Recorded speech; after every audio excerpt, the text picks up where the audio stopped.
নমস্কার বন্ধুরা, আপনাদের সবাইকে স্বাগত জানাই। আজ আমরা জানব ভারতের অন্যতম পবিত্র হিন্দু তীর্থস্থান অমরনাথ গুহা সম্পর্কে।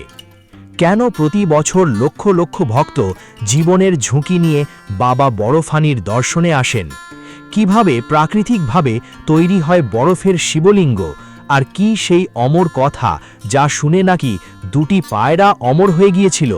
চলুন শুরু করা যাক।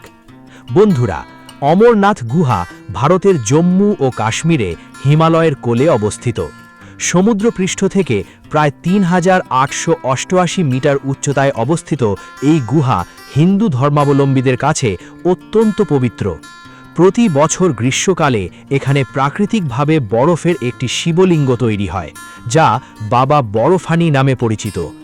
পুরাণ অনুযায়ী একদিন দেবী পার্বতী ভগবান শিবকে প্রশ্ন করেন, জীবনের সৃষ্টি কিভাবে হলো এবং অমরত্বের রহস্য কি।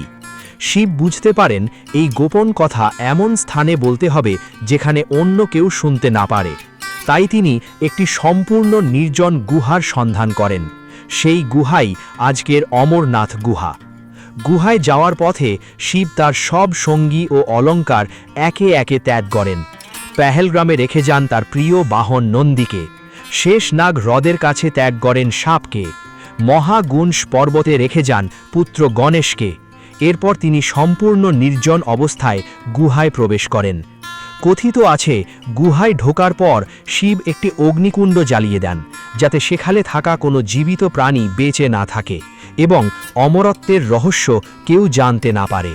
তারপর তিনি দেবী পার্বতীকে অমরত্বের গোপন কাহিনী বা অমর কথা শোনাতে শুরু করেন। কিন্তু ভাগ্যের লিখন ছিল অন্যরকম। গুহার এক কোণে একটি ডিমের ভেতর দুটি পায়রার বাচ্চা ছিল। তারা সেই অমর কথা শুনে ফেলে। বিশ্বাস করা হয় সেই গল্প শোনার কারণেই তারা অমর হয়ে যায়। আজও অনেক তীর্থযাত্রী দাবি করেন অমরনাথ গুহায় সেই জোড়া পায়রাকে দেখা যায়। এই ঘটনাকে ভক্তরা অলৌকিক আশীর্বাদ হিসাবে মনে করেন। এবার আসি বরফের শিবলিঙ্গের কথায়। গুহার ছাদ থেকে চুইয়ে অত্যন্ত ঠান্ডায় জমে ধীরে ধীরে বরফের শিবলিঙ্গ তৈরি করে। আশ্চর্যের বিষয় হল, প্রতি বছর চাঁদের কলার বৃদ্ধি ও ক্ষয়ের সঙ্গে সঙ্গে এই বরফের শিবলিঙ্গের আকারও বড় ও ছোট হয়। এই অলৌকিক দৃশ্য দেখতেই প্রতি বছর লক্ষ লক্ষ ভক্ত অমরনাথ যাত্রায় অংশ নেন। অমরনাথ গুহা নিয়ে আরেকটি জনপ্রিয় কাহিনী রয়েছে।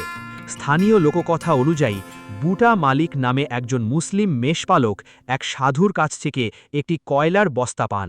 বাড়িতে ভিড়ে তিনি দেখেন সেই কয়লা সোনায় পরিণত হয়েছে। বিস্মিত হয়ে তিনি সাধুকে খুঁজতে ফিরে এলে সেই স্থানে এই পবিত্র গুহার সন্ধান পান।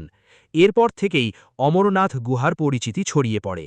বন্ধুরা, ইতিহাস, ধর্মীয় বিশ্বাস, প্রকৃতির বিস্ময় এবং রহস্য সব মিলিয়ে অমরনাথ গুহা আজও কোটি কোটি মানুষের শ্রদ্ধা ও ভক্তির কেন্দ্র।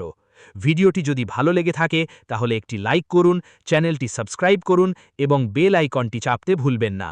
আগামী ভিডিওতে আবার দেখা হবে। সবাই ভালো থাকুন। হর হর মহাদেব।